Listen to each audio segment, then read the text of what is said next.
No, hey, Bob. Hey, Bob. Oh, hello, James. Yes, hello there. Hey, yeah, hello there. Boy, you are busily going through all those Instagram posts there, aren't you? Oh, yes, and doobity-dee and deebity-doo, you have so many different comments. You had posted a video a while back saying, hey, everybody, hello there. Why don't you put on questions down below in the little comment section, anything you ever wanted to ask Jat for the JATcast. That's right, I did that video a while ago, and we got a lot of responses, didn't we? Oh, and doobity-dee and deebity-doo, yes, we certainly did, and I've been sifting through all of them, and so I thought that it would be fun, because I knew you wanted to do them for this episode, so I came in early to get them all set for you. Well, that is very nice of you, Bob. You're a wonderful human being, just like your nephew, Billy. Oh, yes, Billy is wonderful as well. He helped me, in fact, with all this. I have no doubt that Billy helped you. Now, did you get any help from Hank? No. I have no doubt that you had no help from Hank, too. Hey, I can hear you. Well, yeah, of course you can hear me. You're the engineer of the show. You're sitting there pushing the buttons and listening. Yeah, well, just. So did you help them? No, why would I help? That's not my job. It's not your job? Okay, all right. Hank, how are you? You good? Yeah, whatever. I'm doing pretty good. I was excited to see that people are all excited to see that there's more of the James Arnold Taylor podcast. You are? You were excited? Yeah, because, they're all really secretly in love with me. Okay. So this is your way of kind of having your own. You talked for a while there about having your own podcast. How'd that go? I try to be humble. And so I just figured I'd just hang out here and run the, things for you on yours. So you didn't get any interest in it, huh? No, not at all. Okay.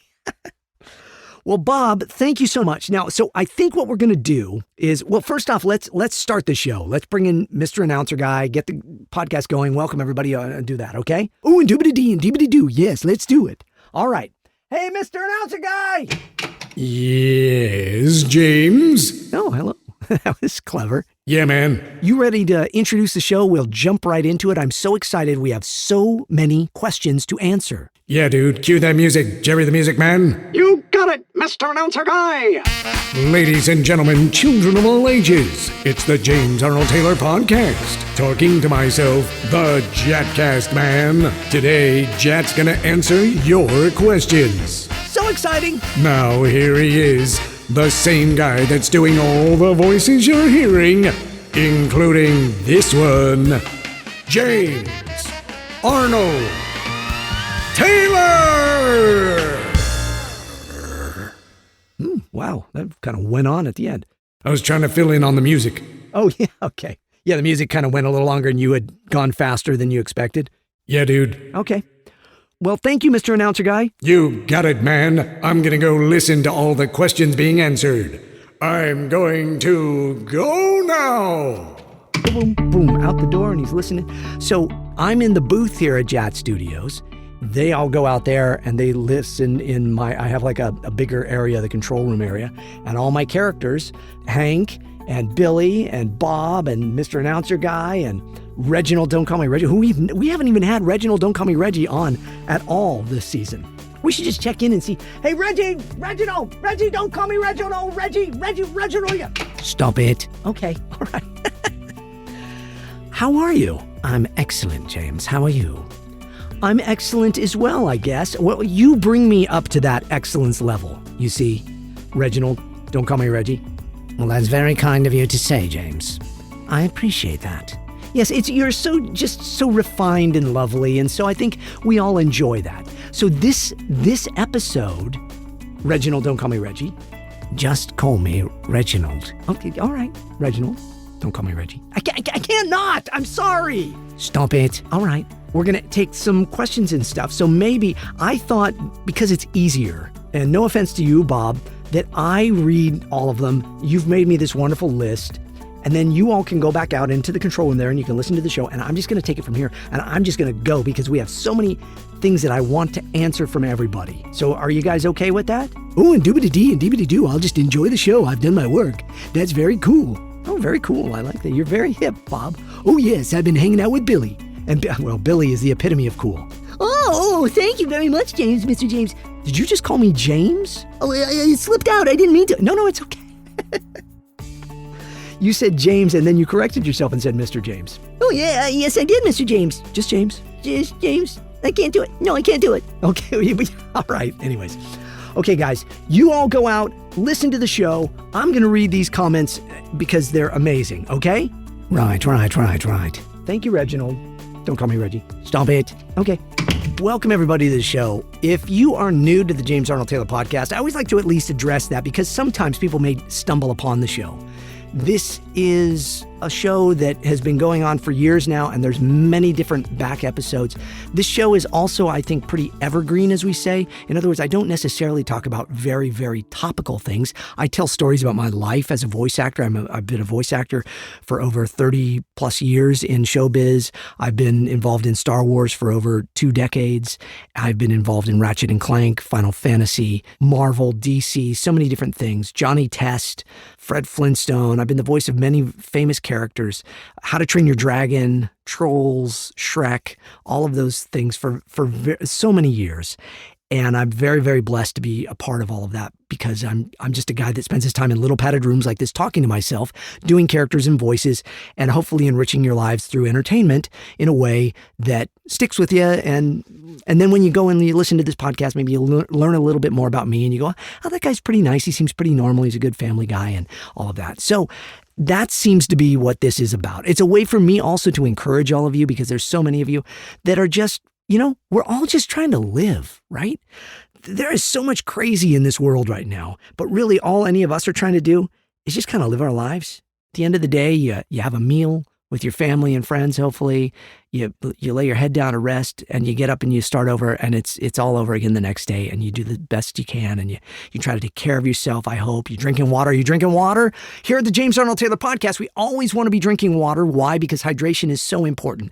Drink as much water as you can. So if you listen to this show, the one thing I really want you to get out of it is that you stay hydrated. So at least if you don't drink a bunch of water during your time normally in your day, at least when you're listening to this show, you've got your big glass of water or your bottle or your cup or your mug or whatever it is you have with water, preferably room temperature water, because it's just good. It doesn't shock the vocal cords and all that jazz.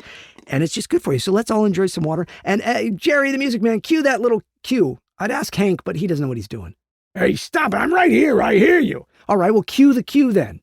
Which one? This one? No, we've been through this. We've played this game before. Jerry, the music man, can you cue the Mr. Announcer guy thing for drinking water? Because I'm getting thirsty. Thank you. It's time to drink some water. Oh, man. That's good water. That is good water. Hey, just a little side note. So if you're new to the show, when we drink water, we stay hydrated. We take a big sip of water and we say, that's good water. And we do that as it's something in my family because my wife's grandmother, her abuelita, would drink water. And then after she'd take a big sip of water, when my wife was a little girl, they'd sit together. Her grandma was her abuelita was the one that really took care of her a lot, because her parents worked and stuff. And she lived with them. And she was a sweet, sweet lady, Priscilliana. She would drink water and she'd go, that's good water. And so it was very sweet. And my wife has done that, thinking of that growing up and stuff. So we've kind of carried that on. So now I say that on the show. Well, here's what's happened is I've had friends as well. The Batts family, who I love. Hello, if you're all listening. Craig Batts, who is a pastor and a dear friend. And he has a beautiful, beautiful, wonderful family. And they made me a shirt with a glass of water on it, and it says, that's good water. My wife and I fight for who's going to wear the shirt because I didn't want to say that because now I know it's going to happen. Craig's going to make another shirt for us, but no, it's a great shirt. We love it. And so we should start getting shirts like that made because then Ashley with Fangirling Over Jesus, who is also a fan of the show on Instagram and stuff, her name, and that's her business. She has a business called Fangirling Over Jesus. We've talked about it before. Ashley made me a mug and it says hello there. And then it says, that's good water. And so people are kind of catching on to the, that's good water thing.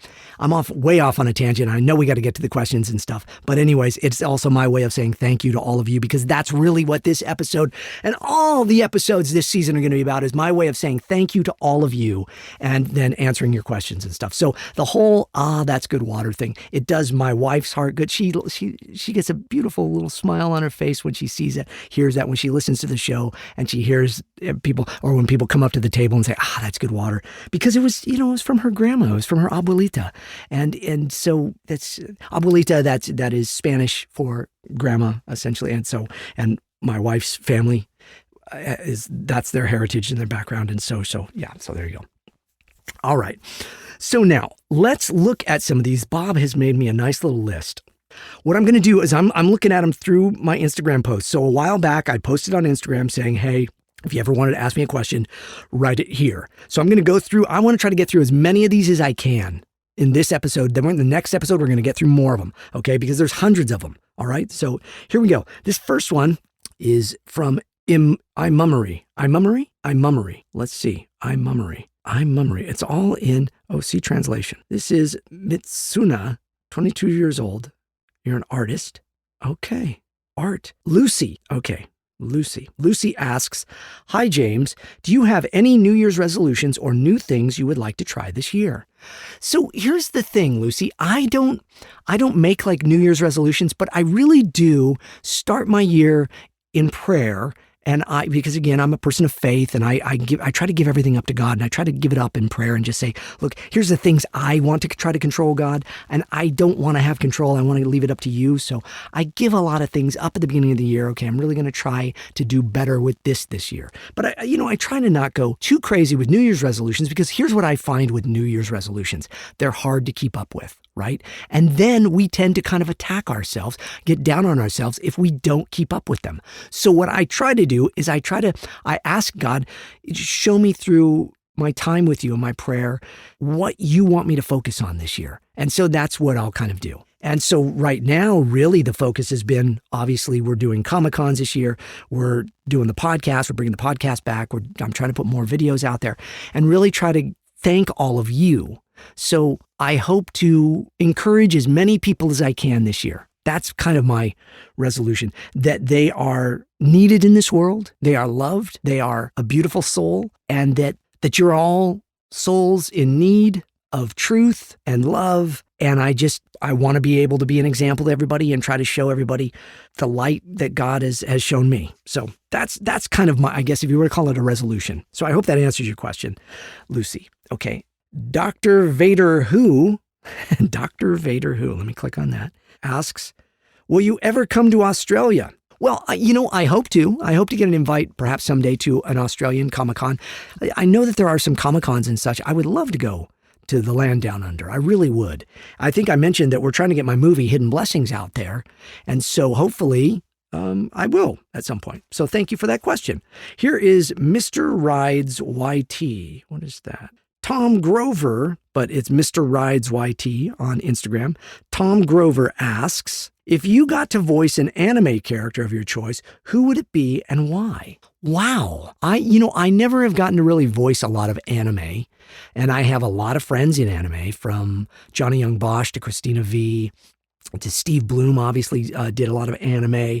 Adam MacArthur has done a lot of anime. And these are all friends of mine that I love. Zach from Demon Slayer and all these wonderful people, talented, wonderful people. And I have not done a ton of anime, but I don't know if there's a character, because Chris Sabat, Sean Schemmel, all these folks, they're all doing such great work in that. I don't know. Quentin Flynn is another friend of mine that works in anime. Brian Donovan worked on Pokemon and all. Sarah Natacheni. So many wonderful voice actors that work in anime that, it'd be fun to work on a project with them all like that.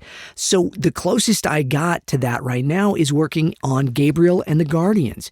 Gabriel and the Guardians is a show that I'm working on through the folks at Angel Studios. Well, it's actually Jason Moody is the creator of it, and he and David Cunningham and Al Moore and all these wonderful folks putting together this show, Gabriel and the Guardians. If you go to the Angel Studios app, it's a free app. You can download it. You can find out. You can watch all of the stuff for the upcoming series, Gabriel and the Guardians. And if you could support it too, you can go online. There's ways of supporting them and being a part of it, kind of that pay it forward. And it's kind of like a crowdfunding type thing there, where they are looking for support of of that show, and that is an anime-styled show. And I play several characters in that show, Malacros primarily. And Malacros is the bad guy, which is really kind of fun. I'm not going to do Malacros' voice on here yet because it hasn't really been released yet. But boy, when that show comes out, I think you're all going to be very excited. So I hope that answers your question, Tom Grover, musician and YouTuber. I hope everybody checks out Tom there. Okay, here is Leo V. Moretti. I think I'm pronouncing Leo Moretti. Leo Moretti asks, what would it be like if Mr. Bullhoffner gave Johnny Test detention at school to teach him how to listen to his family, to learn about how to work hard for a living and learn life and the hard way instead of letting it go in one ear and out the other and go blah, blah, blah. I think Mr. Bullhoffner should send Johnny Test to military school to learn life the hard way, don't you? From Leo Moretti. Okay. That was a funny one. Okay, Leo, here's the deal. If you all know the cartoon The Loud House, I'm on The Loud House and I play Mr. Bullhoffner. All right, Loud. You know, and he's he's like a shop teacher and he's a very funny kind of gruff character. And then another character I did on another cartoon, Johnny Test. Johnny Test is totally awesome. And so he's kind of combining The Loud House and Johnny Test. And what would Bullhoffner say to Johnny Test? All right, Test, I need you to learn and work hard. Yeah, blah, blah, blah. So anyways, that's kind of what you're asking for there. I'll just do a couple of voices there. Okay. Thank you, Leo, for that. That's fun. James Younger Audio asks a very cool, this is James Younger, audio doctor. He says, audio engineer, home studio expert. Look at that. Oh, check out James Younger on Instagram there. It's James Younger Audio, YONGER Audio. Okay, I like James's question here. Here we go. What was the most difficult thing to get right when acoustically treating your space, the booth and the mixing room? P.S. Your podcast has gotten me through some pretty challenging and dark times. It's such a wonderful therapy for me just to listen. Thank you, James.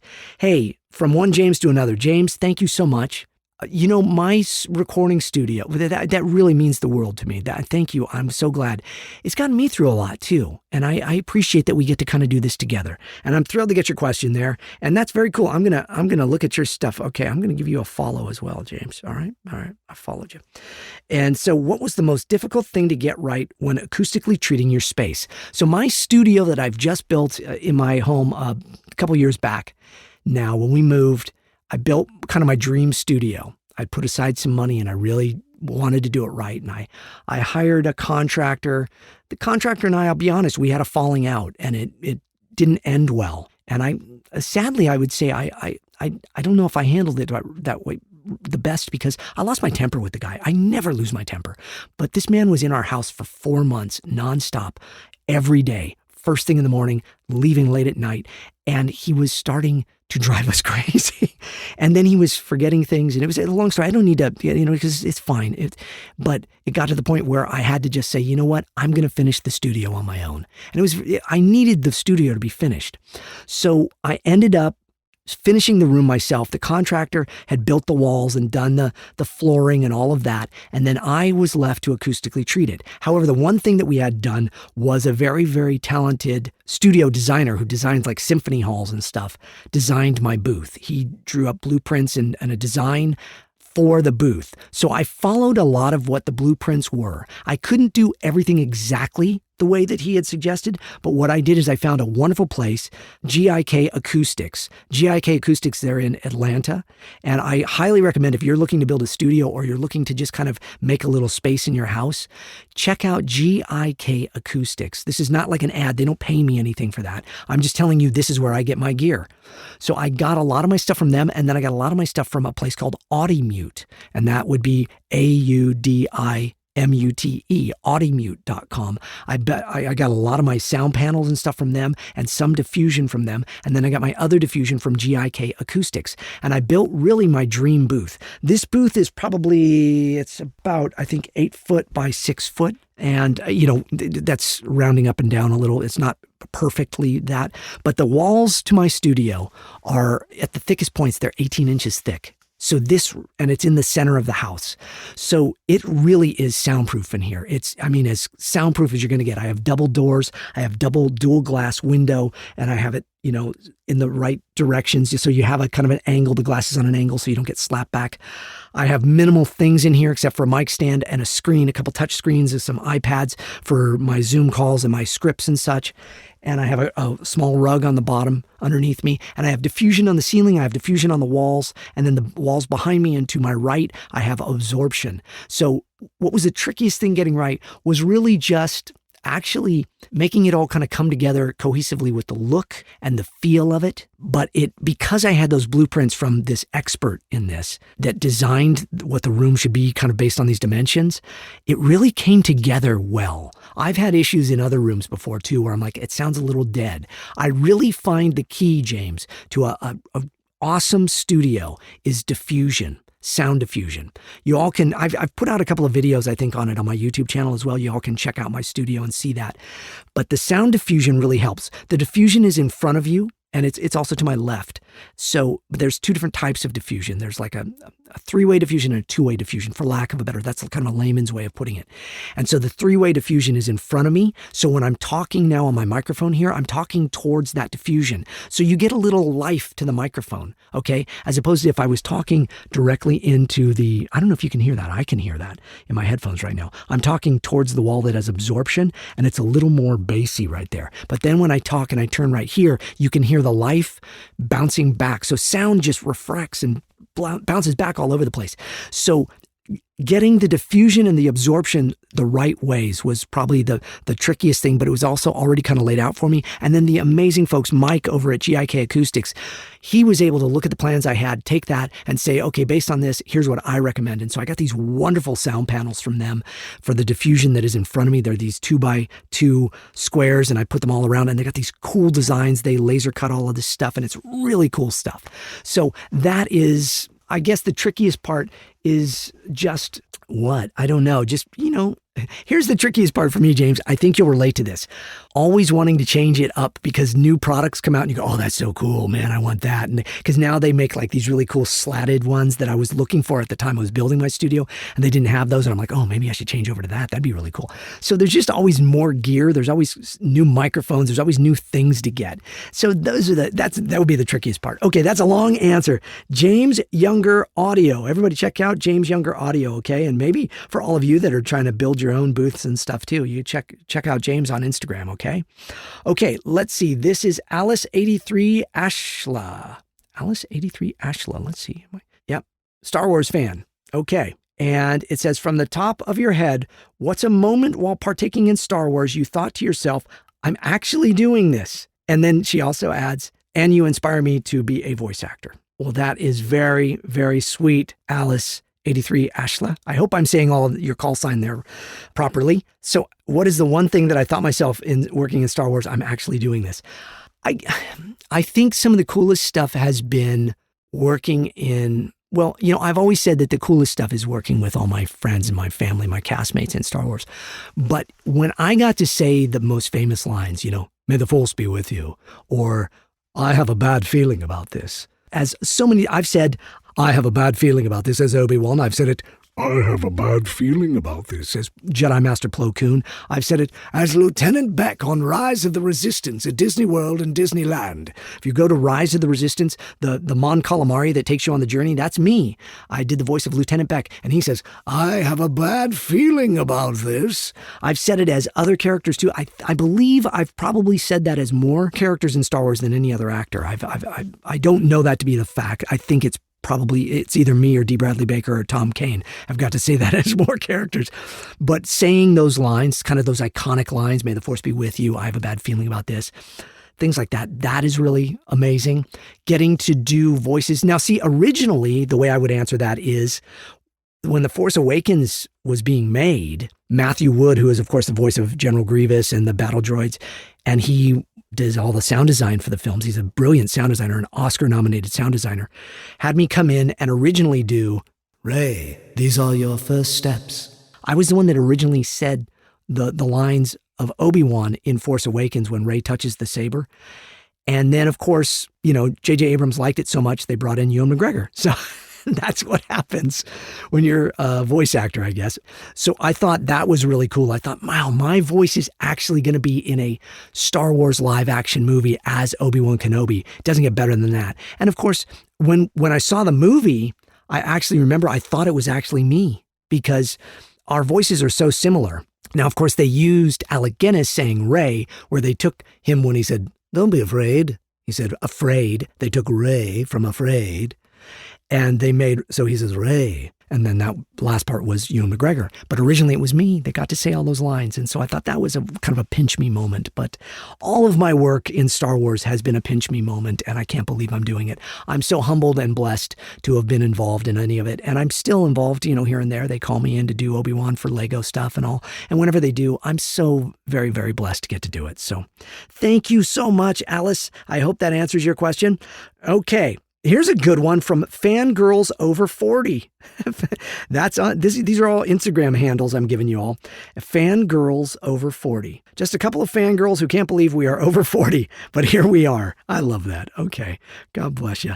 Okay. It says, thinking about your Clone Wars Obi-Wan, at the moment right before, spoiler alert, if you haven't watched all of Clone Wars up into season 5, maybe don't listen for the next few seconds as I'm going to give away something that happened in Star Wars The Clone Wars episode The Lawless, okay? Okay, I'm giving you a moment. Okay, here we go. At the moment right before Satine was killed in front of him, if you had been given creative latitude as an actor, could you see Obi-Wan taking that momentary anger of the pain from Qui-Gon's death and force pull Satine away and duel Maul instead?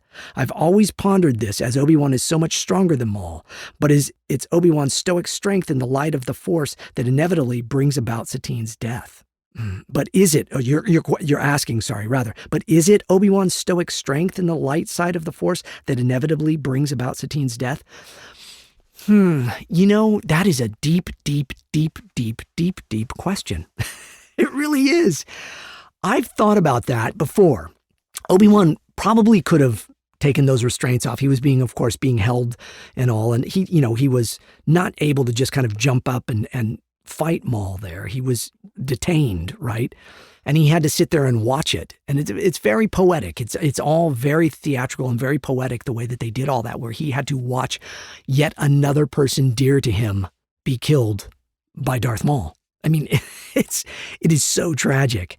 And that's, of course, what makes the beauty of the Rebels episode that I very, very, very, very, very, pretend I said it a lot, sadly did not get to voice. That was voiced by Stephen Stanton and not James Arnold Taylor, which really bummed me out. If I'm being completely honest, that is no reflection on anybody, not a reflection on Stephen. It's not a reflection on anything. I don't know why I was not asked to voice Obi-Wan in that, but I wasn't, and it really bummed me out. It really hurt my feelings. I'm just being honest. Okay, moving on. But when Obi-Wan took Maul's life in that episode, that was so poetic and beautiful the way they did it. That's also why it breaks my heart I wasn't involved in it. I was Obi-Wan in that same episode as the young Obi-Wan giving the hologram message.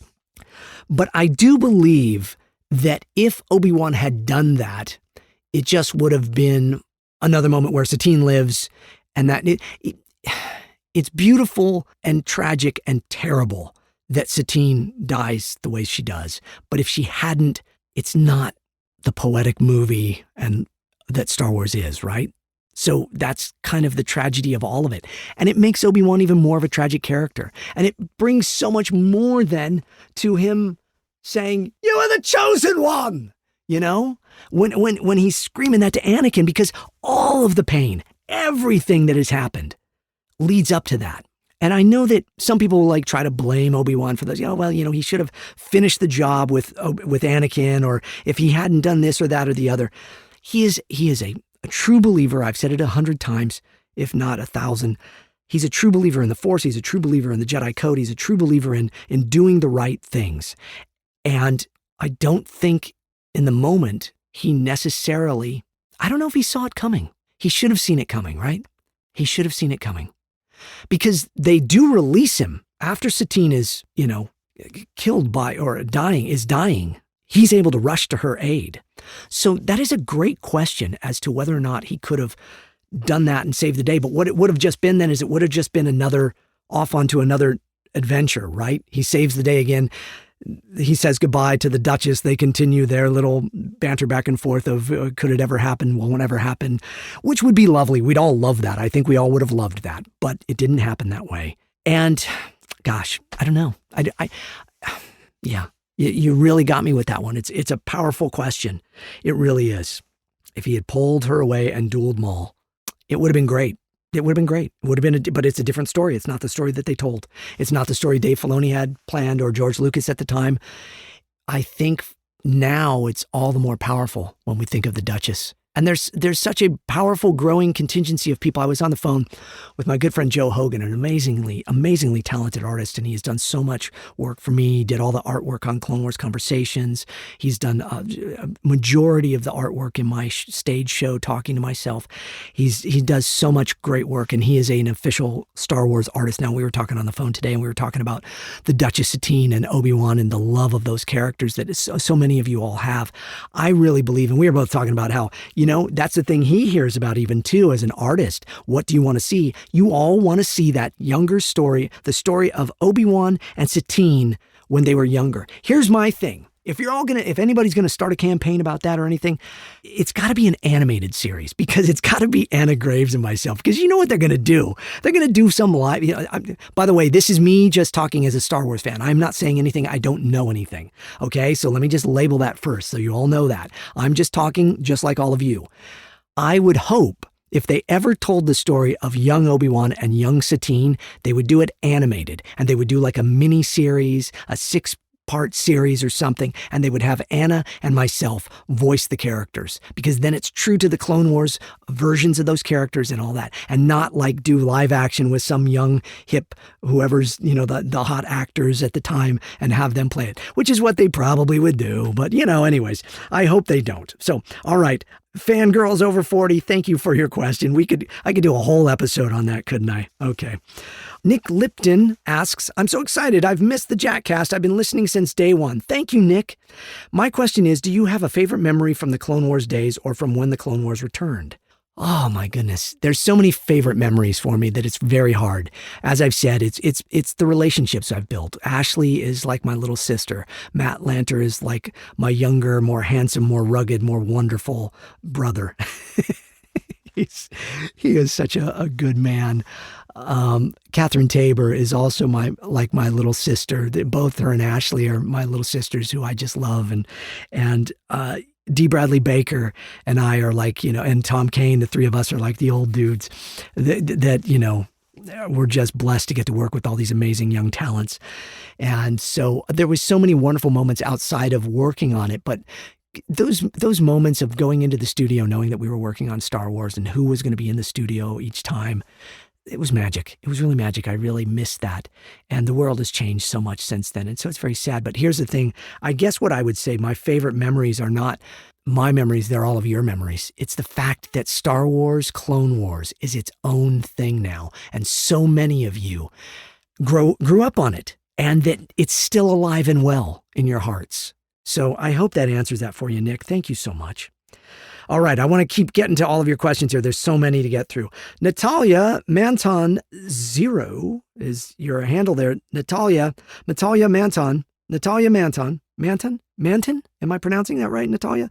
Natalia, you are my dear fan in New Zealand, and you say, I am wondering, would you consider doing another fan Instagram live like you did when Clone Wars finished, when you chatted to fans on video? Would love that if you did. I am just interested to know.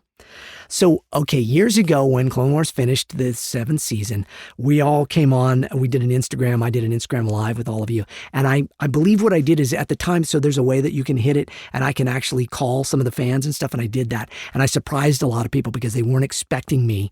They were just watching the Instagram live stream and then I would call them. And so Natalia is asking if I would ever do that again. Yes, I'll do that again, Natalia. And when I do, I will look for you. Okay. All right. I don't know when that'll be, but I'll look for you. Okay, my dear? All right. May the force be with you, my dear. Okay, this one is very similar to the one that Nick had asked. This is 7567 miles per hour. And that is Matthew Holloman asks, what's been your biggest takeaway from your time in Star Wars? The fans, all of you. You're my biggest takeaway. You're also kind and giving and loving and generous to all of us. So thank you. Clone Wars Collector asks, hey, James, I hope you and your family are doing well. My question is, what are some of your favorite Bible verses and why? Also, I'm so glad that your daughter is coming on the podcast again.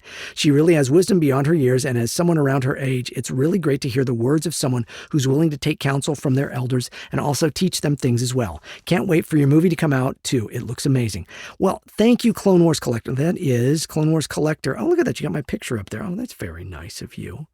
Okay, creator of Sith Obi-Wan Week. Oh, look at that. Okay.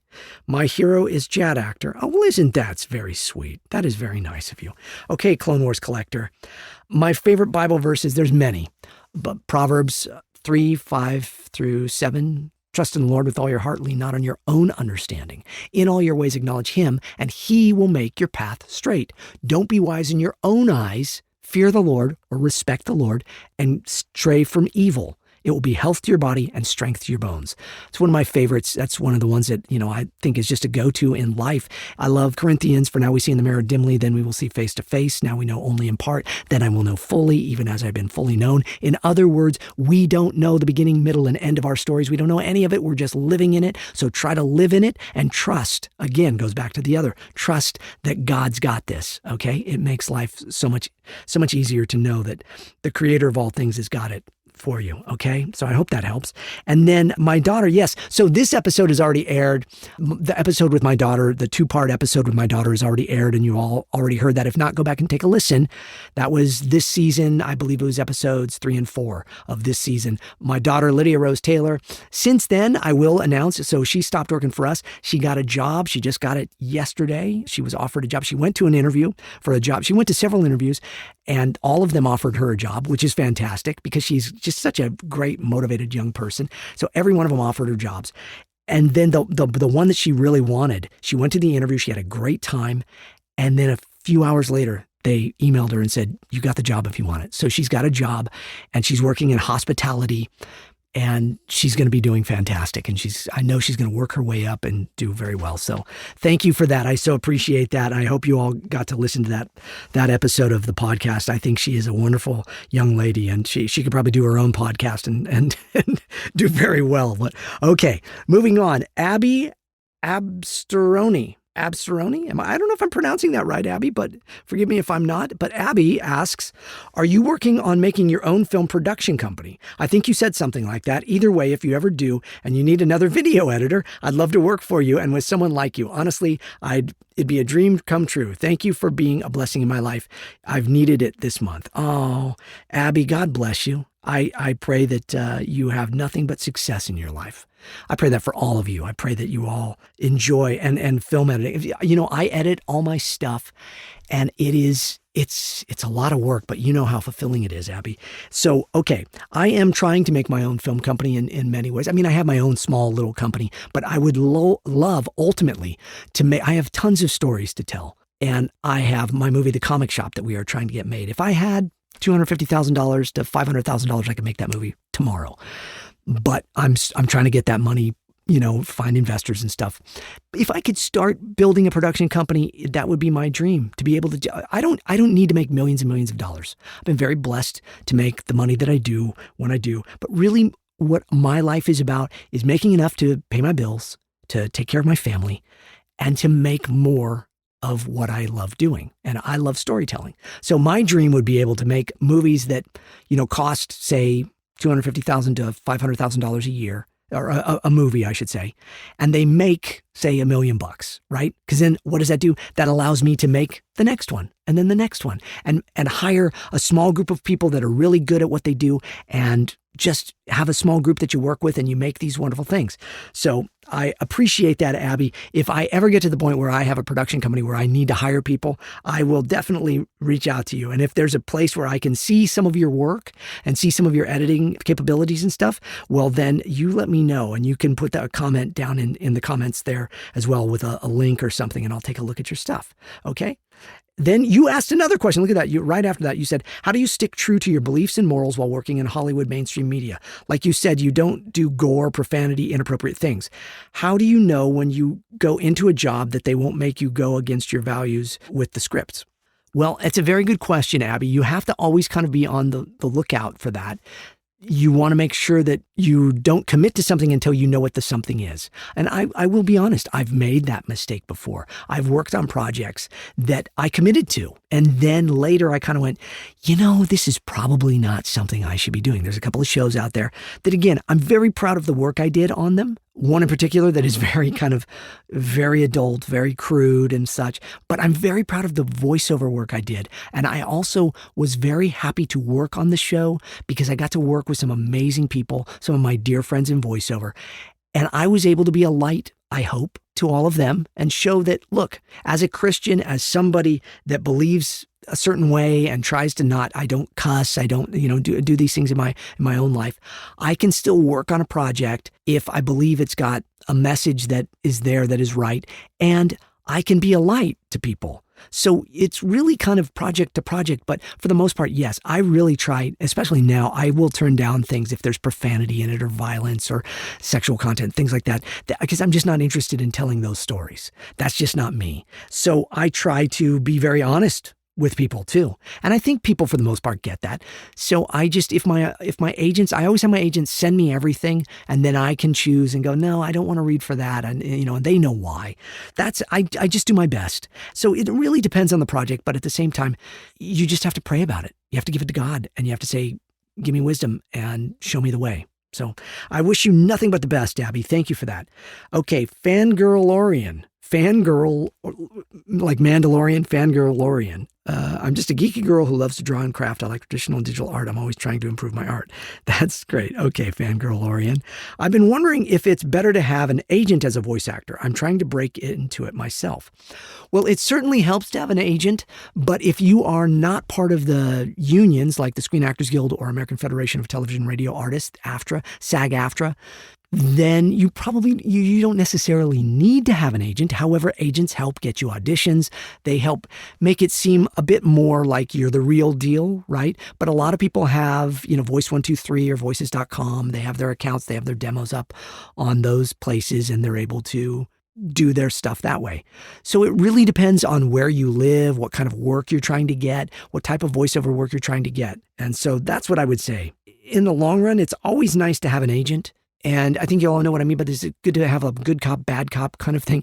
Sometimes that agent can be the one, especially like what we were talking about with Abby. If you have a job where they offer you the job and you're just like, I'm just not comfortable with the content of that, your agent is the one that calls them up and says, hey, yeah, they're just not interested in this right now or whatever. Thank you. And they're able to kind of do it. So you're not the person having to say that. So it's nice to have an agent like that. My wife, Allison, is my manager as well. And so she works with my agents. So I have kind of layers of people in front of me before I that they handle kind of the casting and the auditioning and the jobs. And so I have an on-camera manager for my on-camera work. I have a voiceover agent for my voiceover agent. I have a booking agent manager for all of the Comic-Cons and live events that I do. So there's various people that work for me in those areas. And of course, you pay them commissions and stuff. And that's the way that works. But it is nice to have a team of people that know you, can help you. So it's something to strive for is what I would say. If you're really interested in voiceover and you're really going to be trying to make that a career, that's probably a goal you should have, is to try to find an agent. And there's plenty of agents that represent people that are non-union as well. So find them in the local areas where you're at. And that's the starting point. So I hope that's a bit of information that works for you. Let's drink some water. I'm getting thirsty. It's time to drink some water. That's good water. Ooh, that's good water. Yeah, man. Kip Photo 2, KIP _FOTO2 asks, what is your go-to snack for traveling to all these cons? And do certain foods alter your voice in a good or bad way? That's a great question, Kip. Yes, there are many different snacks that I take and that I get. And usually my whole thing when we go to the Comic-Cons is we get there, we land, we go to the hotel, and then my wife and I go to Whole Foods. We find a Whole Foods. There's usually Whole Foods everywhere, or I'll find a health food store. And I will go to that and I will shop and I'll get my water, because I don't drink water in plastic. I drink water in glass or aluminum. I find it's better for me. Because of when I was exposed to black mold years ago and I acquired a lot of immune issues and things, I really have to watch my diet and what I do, but I also have to take care of my voice. And so I drink water out of glass generally. So I get a bunch of water for me for the trip. I get different snacks and beverages and things that I know will give me there's these protein drinks. They're called Rebel and they're made with like coconut milk or almond milk and things. And they have, mushrooms and superfoods in them that give me energy to kind of sustain me through the day because I can't really eat a lot at the Comic-Cons. I can't eat any of the food they have at the Comic-Cons generally. And then there's these snacks that I found and they are made here where I live and they're called E-bars, the letter E and then bars, E-bars. I follow them on my social media, on Instagram and stuff. They are amazing. They're superfood bars. And I love them. I'm going to be doing a video on those shortly. I'm going to be talking about them, and I'm probably going to go to their factory and talk to them because they're here. They're made with all sorts of beautiful, wonderful, healthy ingredients. They put a lot of mushrooms in them, a lot of superfoods. Mushrooms are superfoods now, reishi mushrooms, lion's mane, and stuff like that. Those give you energy. They give you sustenance. They give you immune support. I eat a lot of those things throughout my day just to kind of sustain me. And there's stuff, because I don't do any refined sugars and such. I don't do dairy. I don't do gluten. I don't eat a lot of fruit even because of the sugars in the fruits. So I'll eat green apples. I bring with me green apples. I bring with me the E-bars, and they make all sorts of different E-bars. There's one that's like an immune support one. There's one that's called Focus, and it's got like good superfoods for energy and focus. There's one I think there's a trim one. There's an energy one. There's different ones. I also will eat macro bars. Those are another brand. Those ones I think you can get probably pretty much anywhere. Macro bars, I eat those. If I just need a snack while I'm at the cons. But then what I do is then generally we'll go and we'll find a restaurant that we can find that has good organic food. And if there isn't that, we'll go to the Whole Foods and I'll get myself some salad. I'll get some lettuce. I'll get some veggies. I'll go to their little buffet bar and I'll get some broccoli and cauliflower and might get some brown rice. And I eat those things. I get some olive oil and some sea salt and I'll just have my own little meals there. And so that's kind of what sustains me through the Comic-Cons. I try to just eat as healthy as I can. But the E-bars, I really hope you all check out E-bars. Those are great. I'll be talking to those. I'm going to see, maybe I'll have them be like kind of a sponsor or something on the show soon enough. So thanks for that question, Kip. That's a great question. Padawan with Purpose, Nicole W. Padawan with Purpose. I like that, Padawan. Nicole asks, what is your favorite or most meaningful dialogue you've spoken? Wow. I don't know if anybody's ever asked me that before. Boy, there's a lot. Now, granted, I've worked on a lot of Christian projects as well, where I've got to kind of speak about the gospel. And so whenever you're doing the gospel, those are really meaningful ones.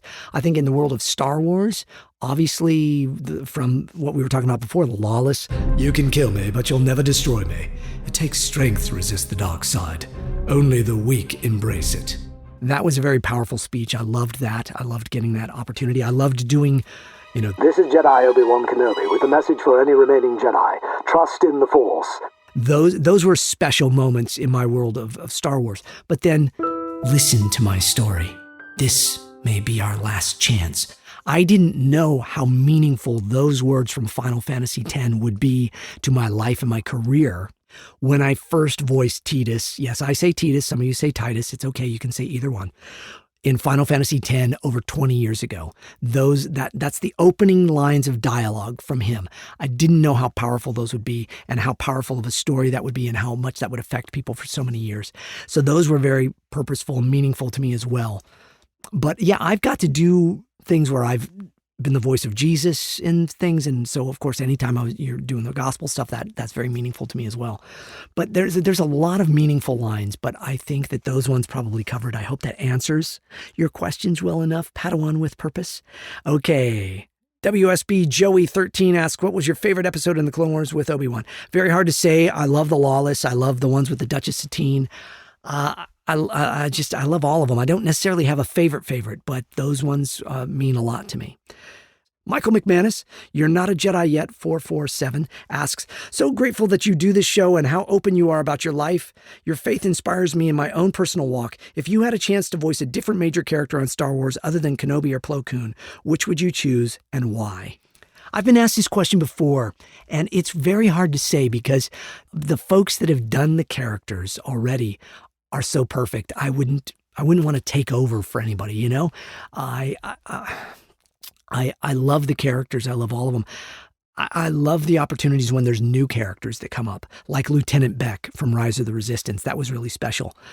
But any new characters, I'd love to voice some more Jedis and stuff. I just think they're just fun. They're just fun to do. So yeah, I hope that answers it for you there. Thank you, my friend. All right. Adrian Silas 415 asks, how did you come up with how to do the Obi-Wan Kenobi voice and what voice practices did you do? Well, I've told this story many times before. I just listened to Ewan McGregor. I listened to Alec Guinness, and then I put my own spin on it, and I auditioned, and I was the fortunate guy that got picked. I think because our voices are very similar, mine and Ewan McGregor's, and so it was a natural match. And so I practiced. I still practice. I still practice the voice of Obi-Wan. So, Crazy Gaming Official, what is your favorite Clone Wars episode and your favorite Obi-Wan scene in all Star Wars? Well, I've kind of answered that one as well. Thank you, Tony. That's Crazy a Gaming Official. Okay. Anastasia Design Experience. You're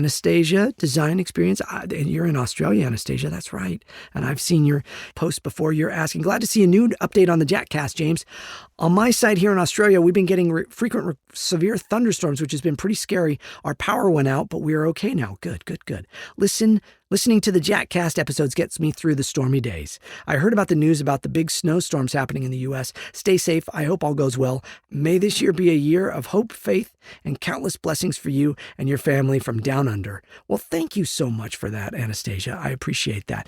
Yeah, we had some snow, but you know, where I live, we only get snow for about a week, and we had some beautiful, beautiful snow. As you all know, I don't know if I've given an update on my wrist.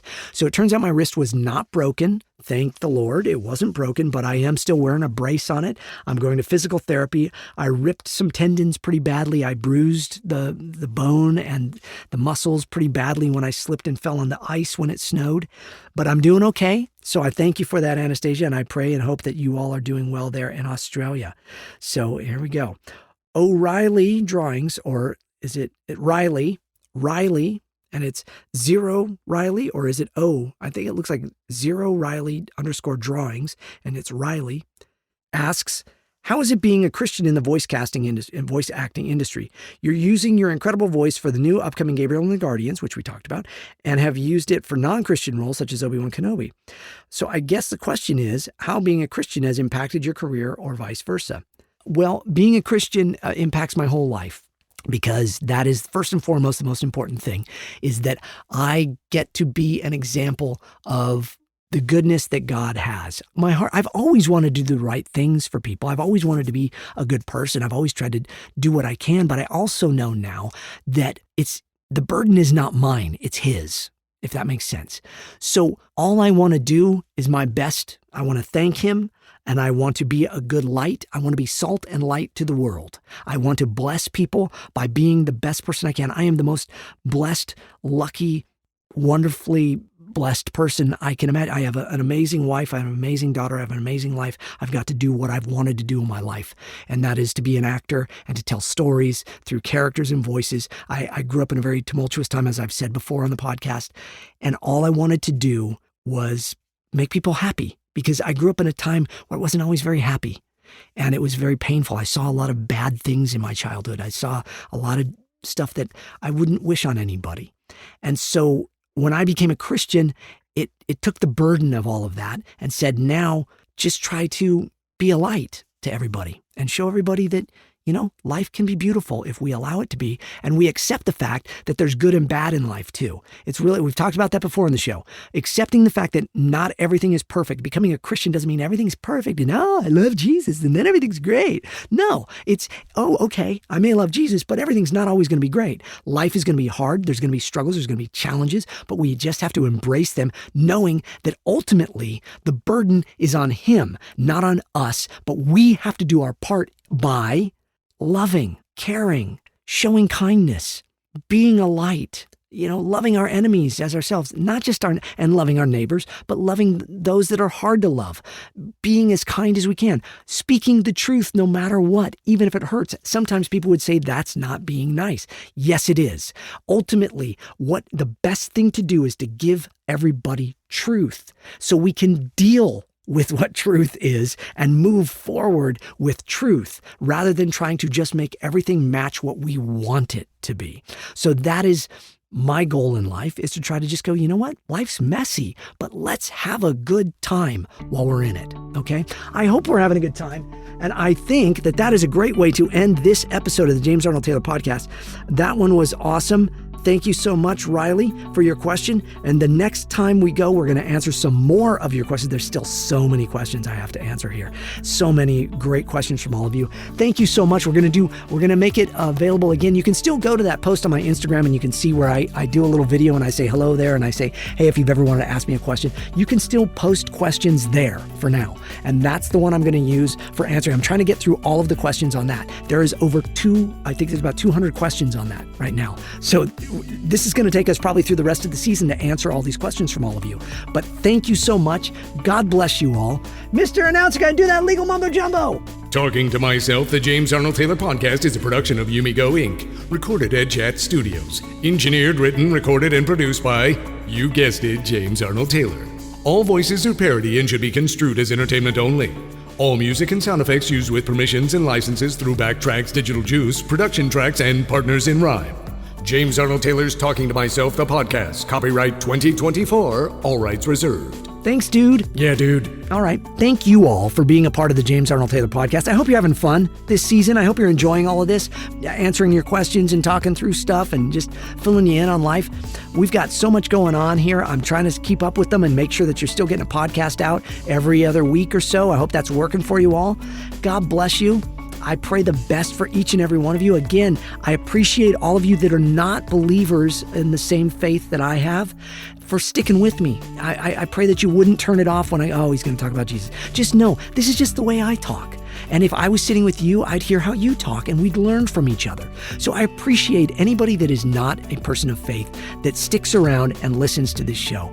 That is so cool. I think that you're doing the right things, man. You're knowing what you believe and why you believe it, and you're knowing more than you want to know by taking it all in and going, okay, this is how James believes. But I still dig him. I think he's a nice guy. I like hearing his stories and they're fun. And I'm learning from him. That's what I hope. Ultimately, that's the best I can do. So there you go. God bless you. Take care and goodbye.